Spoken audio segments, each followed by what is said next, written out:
Good afternoon and welcome again to DePauw University. Those of you who enroll today are members of the 169th class to enroll at DePauw. You are 614 new students from 34 states and 12 countries. 40 of you enroll in the School of Music and 554 enter the Asbury College of Liberal Arts. You bring a diversity of experiences and interests to energize the campus. We have been eagerly expecting you and glad you are here. This afternoon we will begin by having the head of the student government bring you greetings. Zach Feaster of the class of 2006 is the president of the student body. Zach is from Jasper, Indiana, and is majoring in conflict studies. Zach.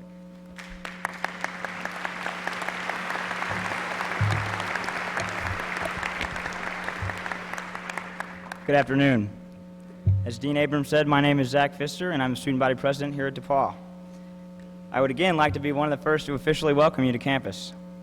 You have now entered an amazing new phase in your lives, college. You've all chosen DePauw for your undergraduate lives, a choice I can honestly guarantee you will not regret. The experiences you will walk away with after graduating are unlike any other experiences you will have in your lives. College is a time to explore. It is an opportunity for you to take classes you've never heard of, make lifelong friendships with a diverse group of people, and maybe even find the person you will marry. I know it's kind of scary, but believe me, these 4 years will fly by faster than you might think. Tonight, when you're getting settled in, many of you will no doubt congregate in your common areas, and you will find yourself sitting there for hours on end, talking about your high school years and experiences that you had then. You will relate with some people's backgrounds and be astonished at others. Soon, you will also discover the endless opportunities to get involved on campus. Whether it's athletics, service clubs, or student government, there's literally something for everyone. I urge you to become active and involved early and often. This is your experience, so you should make the most of it. Many of you will join Greek houses, and some of you will not. But whatever you do, you also remember that that is your decision. I'm supposed to be up here offering words of encouragement and inspiration. However, I'm not going to lie. These first few months will be an up and down roller coaster. College is hard. DePauw is hard. You will take some courses that you will regret. You might even have to pay a visit to the dean for having a party in your room. And you will definitely get one or two expensive parking tickets. But these things aren't the end of the world. The good experiences will certainly outweigh the overbearing stress that comes with college. Stress and college are a package deal, and you will soon find yourselves juggling more work and activities than you ever thought possible. But don't worry, you will adapt. And if you're having trouble with these things, that is what your mentors are for. Use them for advice, because they have now lived the college dream, and sadly, the end is closing in on them. So I guess if I could sum the DePauw experience up into one word, that word would be everlasting. You are here because you are among the best and the brightest. Use that potential to truly make something of yourselves here. Because once you walk off that stage 4 years from now, you will yearn to be back here for the rest of your lives. Welcome to DePauw. Thank you.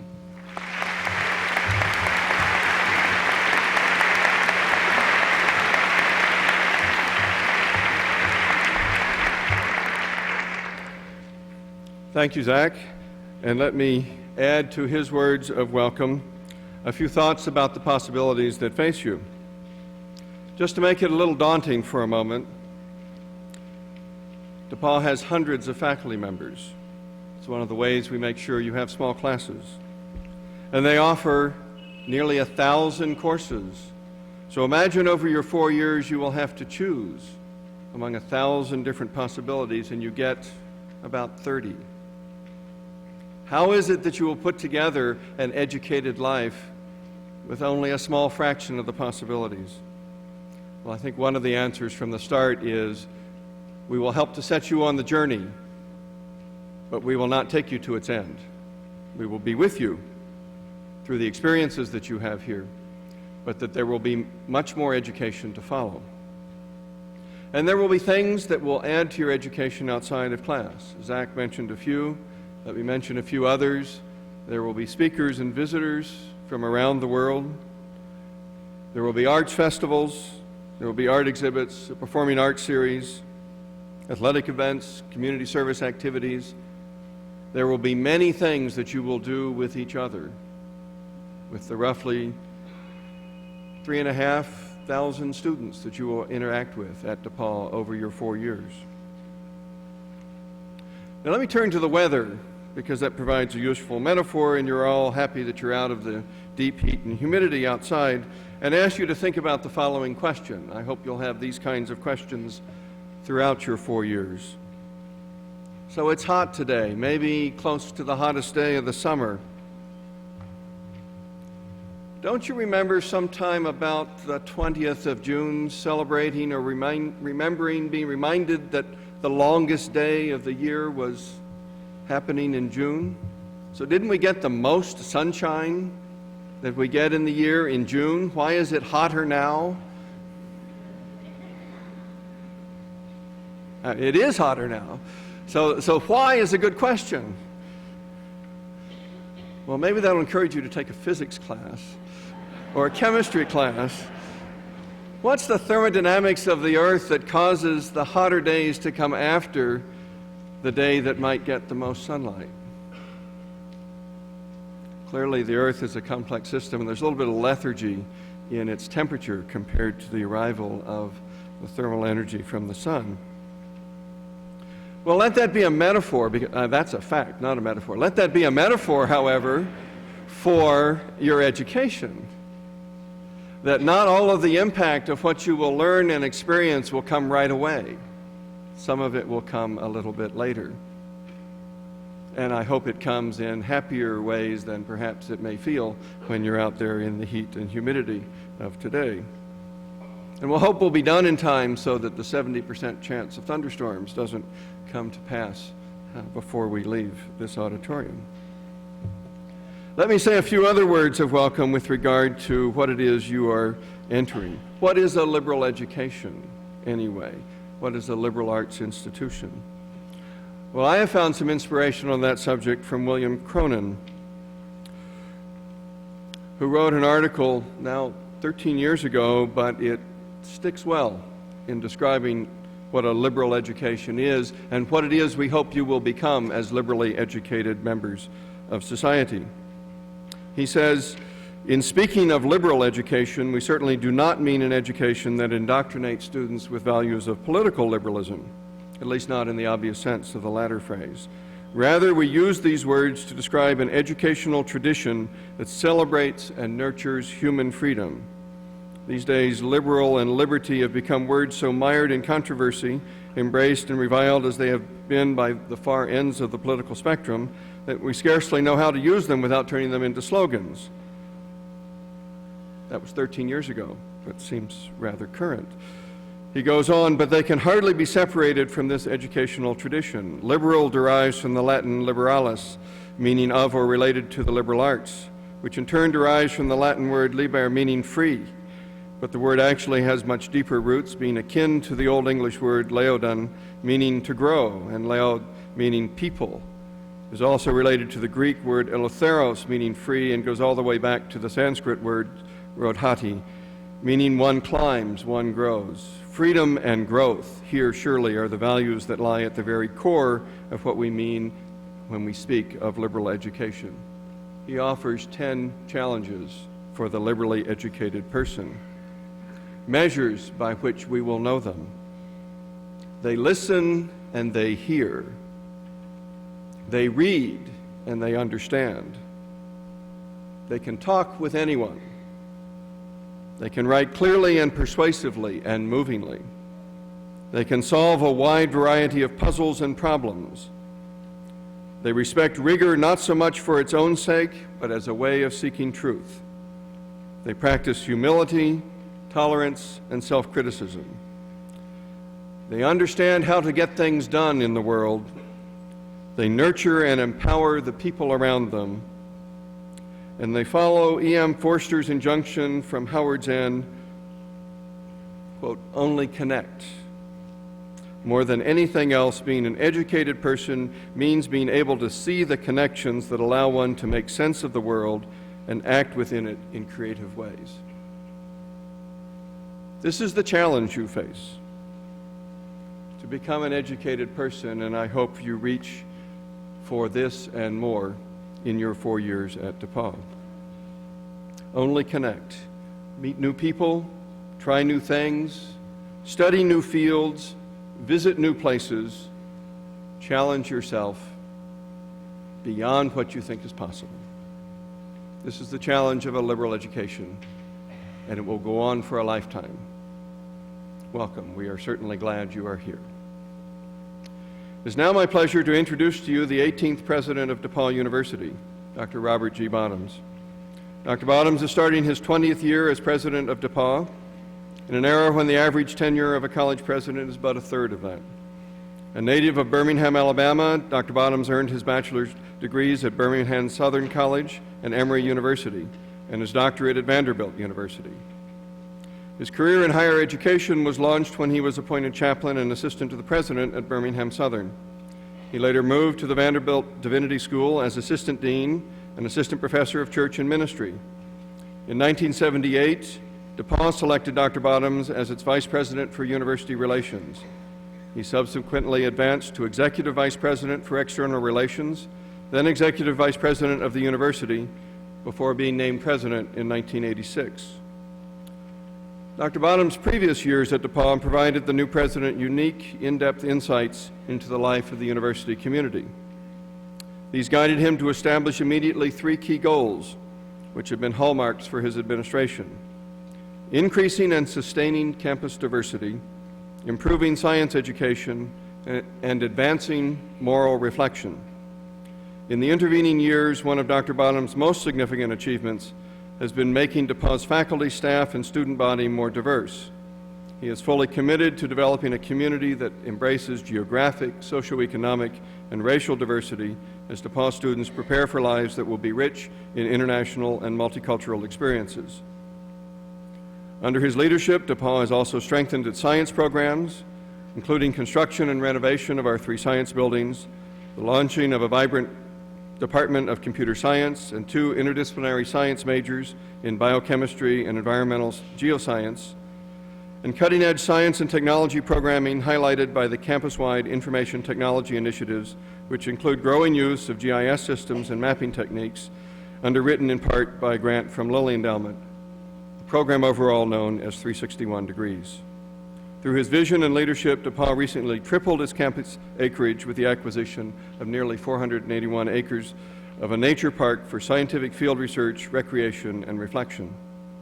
The creative and performing arts have flourished as well, with magnificent facilities for teaching, creating, and displaying visual art that will be enriched with the opening this fall of the expanded and refurbished Emerson Museum of Art, with the creation of one of the strongest creative writing programs in a liberal arts college, a vibrant theater program, and all these which complement DePauw's unique School of Music. In a few weeks, we will launch the preparatory work. It'll be evident because there'll be some digging, moving underground utilities and such, with an eye to a project now in the planning stages to expand and refurbish this building, the Performing Arts Center, to better serve music, theater, and dance, as well as the communication and film studies programs. Due to Dr. Bottoms' continuing efforts, moral reflection has been more fully integrated into the classroom and into the life of the community. This is perhaps best demonstrated by the April 2003 symposium, Political Education in the Modern University, hosted by DePauw and sponsored by the Andrew W. Mellon Foundation. This event gave students, faculty members, and staff an opportunity to interact with some of the nation's leading thinkers about the role of colleges and universities in the preparation of future citizens. The resources from that symposium will inform campus discussions for many years to come. We now also have an endowed visiting professorship in ethics, thanks to the generosity of a trustee who has worked with Dr. Bottoms for his entire career here. Dr. Bottoms has led 2 fundraising campaigns which have brought resources to strengthen DePauw. As a result, we have hired additional faculty members, reduced the student-faculty ratio and the average class size, constructed new state-of-the-art buildings and renovated existing structures, added innovative programs, and gained recognition as a leading national liberal arts college. Dr. Bottoms has served as a member and leader of numerous educational and volunteer organizations, including the National Association of Independent Colleges and Universities Task Force on Public Relations for Private Colleges, the Council of the National Collegiate Athletic Association, the National Association of Schools and Colleges of the United Methodist Church, the Methodist Senate of the United Methodist Church, the accrediting agency for the Board of Higher Education and Ministry, the American Center for International Leadership, and the governing board of the National Council of Churches, the Center for Leadership Development in Indianapolis. He currently serves with the boards of Posse Foundation, the Joyce Foundation, Seabury Western Theological Seminary, Women in Government, and the Vanderbilt University Alumni Association. In addition, Dr. Bottoms has been a consultant to the Lilly Endowment, the Arthur Vining Davis Foundations, and the Fund for Theological Education. He was a guest speaker this summer at Chautauqua on diversity in higher education. He has written articles and opinion pieces for the New York Times, the Indianapolis Star, and the Chicago Tribune. It is fair to say that the excellence of DePauw today is thanks to his leadership. Dr. Bottoms.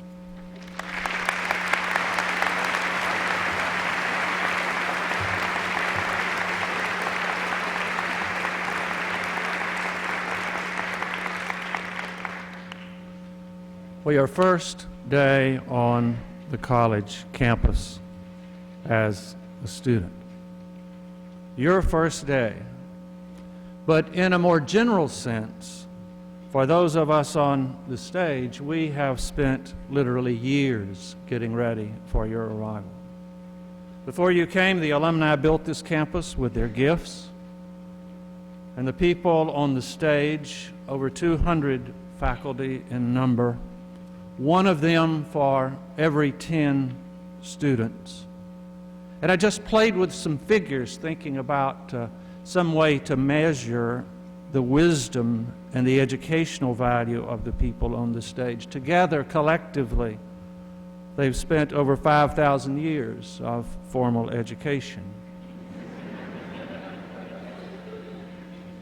Remember, I said the word collectively. And collectively, our faculty has literally spent centuries teaching students. So we are ready for your first day. We're ready for our adventure to begin together. As Neil mentioned, I've been president for a long time. Perhaps the way a first-year student might think of it, I would tell you, I am aware what you've already figured out. I was president of DePauw before you were born. So I've had some practice giving talks at the opening academic convocation. And there's usually some similarity among these talks, I hope, with you about some of the things we want most for you. And I've frequently said in the past, while this is your first day, my mind can flash forward after your 4 years is completed, and I'll tell you a little what it'll be like. Gwen and I will have a reception for you and your parents at our house on the day before commencement. If you are like other classes, you will come through with your parents. They will be very proud of your success at DePauw, and you will say, "These have been among the best years of my life." At your commencement, I will wish you success, whether you're going to graduate school or into your first job. These are the things we want for you. Rather optimistic. But in fewer years than you can count on the number of fingers on one hand, the world has changed dramatically. If you reflect upon your first 18 years of life, I know you've had ups and downs, but really they have been relatively easy. While the world has not been tranquil, the United States has been kind of like an island. And in the last 18 years, we as a population have experienced very little hardship. But then in New York City on 9/11, we experienced what we had never known before in our lives. We experienced vulnerability.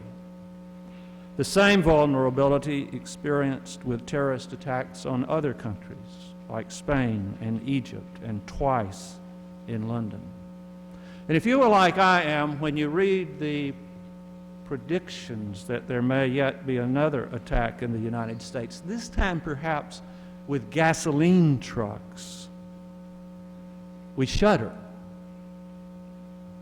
The war may seem very distant to you. Terrorism may seem very distant to you, unless, of course, you had a friend or a relative in New York on that day, or a friend who has served in the armed forces in Afghanistan or Iraq.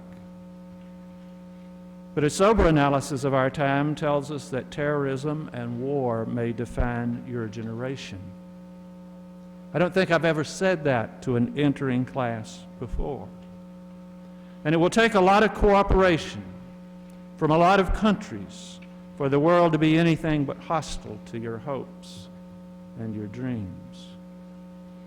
The art of international cooperation must be recovered if we are to live in peace. And so I want to think with you a bit this afternoon about learning how to cooperate. But before I do, we'll also need to learn to cooperate on another front: the environmental issues facing our world. I told the faculty yesterday in my opening address to them on the state of the university that in the 1850s, while Darwin concluded the origin of species and his work, his research, the rate of the extinction of a species was 1 in every 5 years. Today, the rate of extinction is 1 in every 9 minutes. That would be 3 species eradicated since we've been in this room. Some of us are familiar with the wisdom literature of the Old Testament. There's a passage in Ecclesiastes.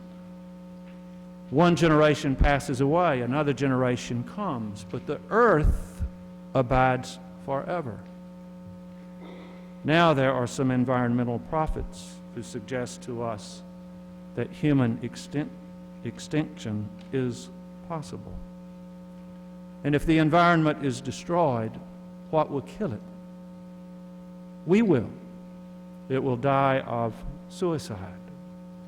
Jack Miles, who works for the DePauw Getty Trust in California, wrote a piece called Global Requiem, in which he was sharing his concern for the environment and his depression as he realized as a young boy growing up in Michigan in his visits to Lake Michigan, as an adult coming to the realization that Lake Michigan was dying faster than he was. If indeed the prophets are correct and the environment is ruined for future generations, it will come because we have an accumulation of ignored warnings from scientists and a consensus that the opportunity to save our precious environment has come and gone. This is not the planet we were born on. And it will take global cooperation of many governments across many cultures to correct all of our accumulated past errors. Another need for cooperation. Lee Hamilton, a very famous DePauw graduate, served in the House of Representatives for decades, was co-chair of the 9/11 convention, has been a frequent visitor on campus, put very well in an editorial in the Indianapolis Star just this past week what I'm trying to say as he wrote about the spirit of cooperation we need. He said, how can we live in the 21st century? By using U.S. power to build consensus and cooperation, by seeing China and India as partners, by facing the common threats like drug production, terrorism, weapons proliferation, and environmental decay. And then he said these words, wrote these words: we in the United States have the power to act alone, but it costs international legitimacy, may turn the world against us. He recalled the words of our president when President Bush said, we don't need the world's permission to act. But then Mr. Hamilton added, but we do need the world's permission to succeed. Now, you're probably already thinking you're sorry you came in here. You came happy. And I've mentioned two very heavy issues. But this is a world we all face. And one of the challenges of your DePauw education will be whether you'll be personally touched by these problems and other problems of society that so badly need to be solved, and whether you will use your time to prepare yourselves as young citizens leaving DePauw in 4 years to address these issues. And my thought for the afternoon is that nothing will help you more as a student than preparing and nurturing to learn the skill of cooperation. Like your class, well, your class is like all the other classes before you. I've always wanted things for you. I want it to be the most challenging educational experience you've had in your 18 years. But I also want you to learn the importance of the art of cooperation. To learn to live cooperatively in a small global community, we offer you the opportunity to learn to experience diversity. And what I mean by diversity is how we develop the skill to engage people and work with people from all across the world and within our country, from different backgrounds and perspectives. Dr. Abram mentioned there are a lot of differences represented in your class. There are many differences represented in our faculty. We have tried our best before you arrived to create a laboratory. The way I would describe your class in terms of difference or diversity is this. You are Asian, you are Caucasian, you are African American, you are Latino, you are Indian. Some of you come from wealthy homes, some of you would say you come from middle-class homes. 21% of you are the first people in your family, just like I was the first person in my family to go to college. As has already been mentioned, you come from 34 different states and 11 different countries. You bring with you the gifts, if you use them, to help us create this laboratory where we can learn to cooperate. And this cooperation can transcend the ethnicity in our classes, gender, economic background, and geographic diversity. If we learn to cooperate, learn to learn from difference. DePauw brings many implications for your 4 years here. Diversity brings implications for your 4 years here. So after all, what does this mean? How do you use our diversity in this community to develop skills of cooperation? Well, there are some things we will help you do. If you will work with us, the faculty on our stage, you will be able to master languages of other countries. If you do well in class and you can form an image of why you would benefit from studying abroad, you'll be able to do that, or to travel overseas during our winter term. But you don't even have to leave campus, is the good thing about our class and our faculty, to engage people who are very different from yourselves, other students and faculty members. And so one trait I hope you will cultivate at DePauw is this: learning to cooperate with people who may come from a different background. It's a skill you need, and it's a skill society needs. The second avenue of cooperation is in the use of technology. Again, I would say to you, I spoke to the faculty yesterday, and one of the things we talked about was Thomas Friedman's book, The World is Flat.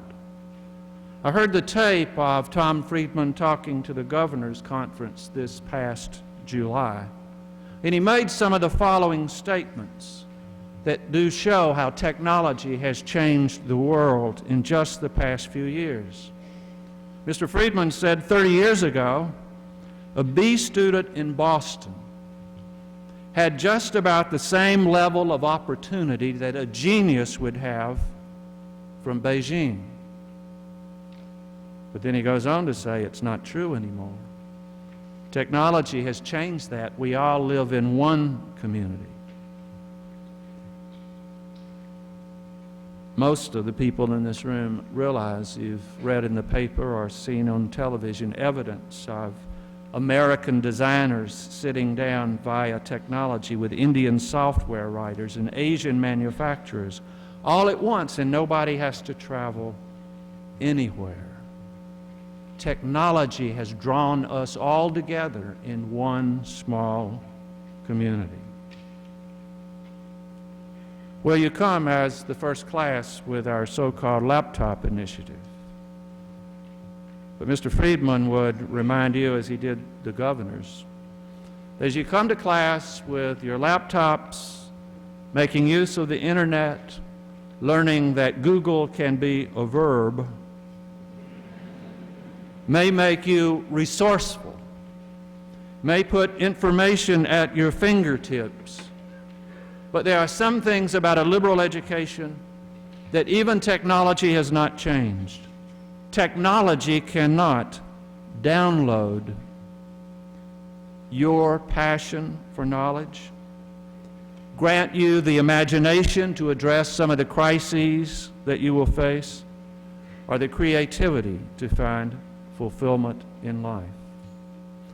Even though technology allows us to cross international boundaries, to make the world so very small, even without travel, we are still required not to download, but to upload in some very traditional ways. Reading the wisdom of the past. Fortunately, you don't have to start all over in your quest to address life's most interesting issues. You will find wise voices in your classrooms through the faculty. You will find wise voices in the library, in the books of your syllabuses, the syllabi that you will be given. Another thing we hope you learn to, in technological terms, upload, is to refine your writing skills so that when you do have a good idea, you're able to communicate it. Technology will not upload your travel to experience other cultures, or even the reflection time I hope you take. One of the things you'll discover about DePauw that's perhaps a little sad is this. You will be tempted to become so busy. We have so many organizations. Neil mentioned so many courses, so many faculty, that you will have to discipline yourself to spend some time at the nature park, finding a place of solitude, some time somewhere else on campus, just stopping to think, stepping back and saying, what does all this mean, and how can all these resources be harnessed to take me where I want to go? The third thing I want to say about cooperation is this. You know, there's a very old-fashioned sense in which cooperation requires honesty. If we're going to live in community together, if we're going to cooperate, we have to trust one another to tell the truth. Our students in the past few years have thought a lot about this, and you see the covenant printed in your program. As you go through your mentor groups, you'll talk a lot about academic integrity, respecting one another, and not tolerating injustices or abuse against yourself or anyone else. We have to be honest if we are to tell, if we're to cooperate. We have to be able to trust one another. So I want to address an issue that may be on the minds of the parents. It's certainly on the mind of every college president. Most college campuses in this country, if they are candid with themselves, have experienced some problem of alcohol abuse among their students. We work hard in what we call the responsible community not to have alcohol abuse on our campus. But in thinking about what I would say to you, and I hope you won't think this is too simple-minded, I have a perfect solution to alcohol abuse on campus. There are two requests.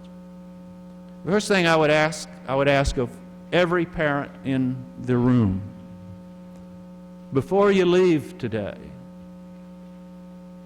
ask your son or your daughter if they will, in their 4 years at DePauw, be good. If they can promise you as a parent they would not abuse alcohol. Well, now the students are already on the spot because you don't want to lie to your parents, do you? And so when you answer in the affirmative, we can go a long way toward creating a better community if you would just remember that promise and realize and hope that you are telling the truth. We have to do it to live cooperatively. In closing, let me just share 3 brief snippets. Warren Bennis, who's written a great deal of material on leadership, came out with a book late last spring called Geeks and Geezers. My generation, the geezers; your generation, the geeks. And the book was a study he had done of people who had assumed major leadership positions in society. And what he discovered was every leader, young or old, had generally had in their lives one intense transformational experience. And the majority of those transformational experiences were with a mentor relationship with a teacher, a faculty member. This is what we offer you: the opportunity to have relationships with educated faculty who are passionate about their disciplines, who are willing to share with you in what could be, if you give them the opportunity, an intense transformational experience. Second snippet. We do a lot of work in small groups here.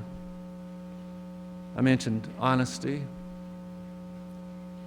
I mentioned making use of diversity and of technology. Another thing we do, we make a lot of use of teaching you how to work in small groups. There was a famous sociologist who one day sat here in a first-year convocation, not in this room because it was many, many years ago, as a first-year student at DePauw. Margaret Mead wrote the following about the value of small groups, even in a world like the treacherous one I described. She said, "Never doubt that small groups of committed citizens can change the world. Indeed, that's the only thing that ever has." Third snippet.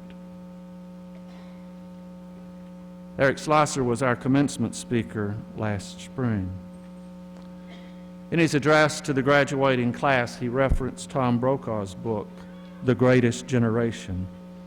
And paraphrasing what he said to them, let me say to you, even with all the problems I have tried to describe briefly, if you learn the skills of cooperation, if you use your 4 years here to help develop the character of an honest person,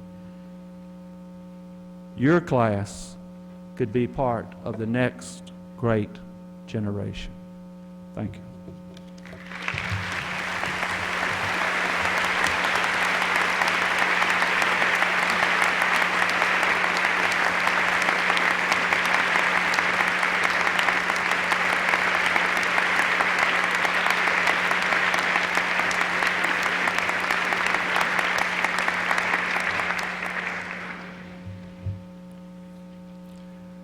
As we are about to conclude, let me offer a few instructions. This is your first test. After the singing of the toast to Old DePauw, as the faculty leaves, Those of you who are students about to go meet with your faculty advisors, first-year seminar teachers, should make sure that your parents have the room number where they should find you afterwards. And then we ask that all the other family members wait in their seats while the students leave first so they can get to their meetings. There are meetings for parents and family members here in this building afterwards, and I'll remind you where they are. It's detailed in the insert in your programs. But so remember that instruction. I now call on Dr. Stanley Irwin, Professor of Music, who will lead us in the toast to Old DePauw.